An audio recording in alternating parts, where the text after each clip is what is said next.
Hello, hello, কই তোরা? এই তো আছি বাস স্ট্যান্ড। আয় দেখা করি, অনেকদিন হয়ে দেখা করি না। আসতেছি। আচ্ছা ঠিক আছে আয়।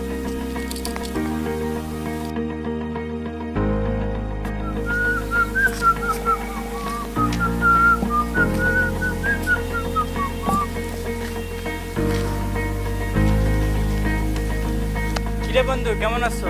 এই তো ভালো আছি। ভালো আছি তোরা? হ্যাঁ, কি খবর? তোদের তো দেখাই পাই না, থাকো কই? এই সারাদিন বাসায় থাকি। আরে বন্ধু, আমাদের সামনে দুর্গা পূজা, তো তোদের দাওয়াত, তোরা যাইস। আরে বন্ধু, আমাকে ধর্মে পুজো টুজে যাওয়ার কোনো যায় না। আমরা রাখ তোর ধর্ম, তোদের ধর্মটাই তো টাজারি ধর্ম। ধর্ম যার তার, কিন্তু উৎসব তো সবার। এই বন্ধু, রাখ যাবো অনেক। খাওয়া দাওয়ার ব্যবস্থা করো। আর খাওয়া দাওয়া নিয়ে তোর টেনশন করিস না। খাওয়া দাওয়ার ব্যবস্থা আমার, তোদের যা লাগে ভরপুর আমি খাওয়া দেবো। আমি তো আয়োজন কি আমরা কইস না, পুজোয় অনেক কিছু আয়োজন হইবে। বক্সার মনে কর সেরাভাবে স্টেজ সাজাবো, অনেক মজা হইবে, ধুমধাম। এবারকার পুজোটা অনেক সুন্দর ভাবে করতে হইবে। ভাই, শিল্পী আনবে? হ্যাঁ, অনেক গান বাজনা না আছে ভরপুর, তোদের চিনতেই লাগবে না, বোঝো নাই? তোরা যাই খালি মজা করবি, মজা। High high. ওই দেখো, ওই তোদের ধর্মের মৌলবী সাহেব আইতেছে। ডাক দিব মৌলবী সাহেব, আরে মজা না, করবি। না, ডাক দিতে। ও হুজুর সাহেব। ভাই আমি। হ্যাঁ হ্যাঁ হ্যাঁ, আপনি এদিকে আসেন, এদিকে আসেন, এদিকে আসেন। আজকে একটু মজা করবো। ভাই আসসালামু আলাইকুম। ভাই, আমার সালাম দিয়ে লাভ নাই, ভগবানের সালাম দেন, তাতেই লাভ হইবে। আমি ভাই, আমি একজন মুসলিম, আর মুসলিম হিসেবে আমার কর্তব্য হচ্ছে সালাম দেওয়া। ইসলাম একটি শান্তির ধর্ম, আর সালাম হচ্ছে শান্তির বার্তা। আমরা চাই এই আল্লাহ তাআলার পৃথিবীতে সবাই শান্তিতে বসবাস করি। ধরো মেয়া, রাখো তোমার জ্ঞান। দেশে যে জঙ্গি, কারা হইতেছে জঙ্গি? তোমাদের মতো হুজুররাই তো জঙ্গি। মনে করো, দেশে যত খারাপ কাজ, যত নোংরামি কাজ, সব তোমরাই হুজুররাই করতেছো। তোমরা কি করো? নিয়ম বাইর করো, বাহ, নতুন নতুন নিয়ম বাইর করো। নারীদের ঘর থেকে বের হইতে দাও না, তাদের স্বাধীনভাবে চলাফেরা করতে দাও না, তাদের একটা কাজ ঠিক মতো করতে দাও না। কি পর্দাশীল করো? পর্দাশীল না, নারীদেরকে ঘরে বন্দি রেখে তোমরা পর্দাশীল করো। ধ্যান দিতে আসো আমার, না? ভাই, এতক্ষণ যাবত তো অনেক কথাই বললেন, আমি কিছু বলি নাই। আপনি বললেন আমরাই নাকি জঙ্গিবাদী সৃষ্টি করি, আমরাই নাকি জঙ্গি। চলুন ভাই, দেখে আসি কারাই বা জঙ্গি, কারাই বা জঙ্গিবাদী সৃষ্টি। এই পৃথিবীতে সবচেয়ে মানুষ হত্যাকারী ইয়াকলুফ হিটলার কি মুসলমান ছিল? মঙ্গোলিয়তা চেঙ্গিস খান কি মুসলমান ছিল? ইরাকের কোনো হত্যাকারী কি মুসলমান ছিল? না, কেহই মুসলমান ছিল না।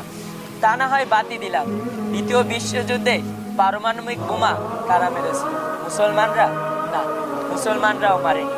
আজ বৌদ্ধরা হত্যা করছে মায়ানমারে, হিন্দুরা হত্যা করছে কাশ্মীরে, ইহুদিরা হত্যা করছে ফিলিস্তিনে, আর তবু আমরাই জঙ্গিবাদী। বাহ বাহ, খুব চমৎকার, আপনাদের চিন্তাধারা খুব সুন্দর। ভাই, কি বললেন আমরা নারীদেরকে বন্দি করে রাখি?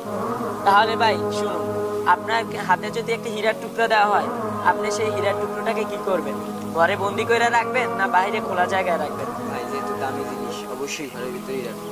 এই জন্যই আমরা মহিলাদেরকেও অনেক দামি মনে করি।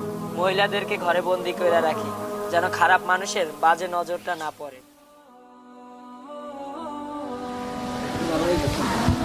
আরে হুজুর, আপনি এইদিকে আপনার কতক্ষণ ধরে খুঁজতে আছি, আসলেন কোন সময়? এই তো ভাই, এই মাত্র আসলাম। আরে দাদা, আপনি এই জায়গায় আপনার নাম? হ্যাঁ, এই হুজুরই আমার আম্মুরে রক্ত দেবে, তাই হুজুরের নিতে আসি। এ রক্ত দিবে? জি। আচ্ছা ঠিক আছে হুজুর, চলেন।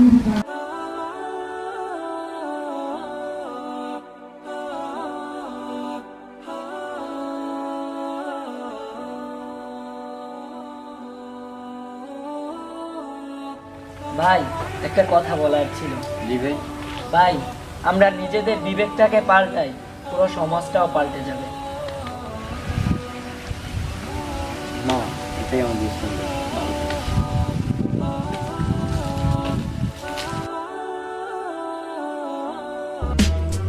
1400 বছর আগে যে আধার কেটে আলোর দিশা নিয়ে এসেছিলেন নবী মোহাম্মদ, সেই আলোর স্পর্শ লাভে ধন্য হয়েছিল পৃথিবী।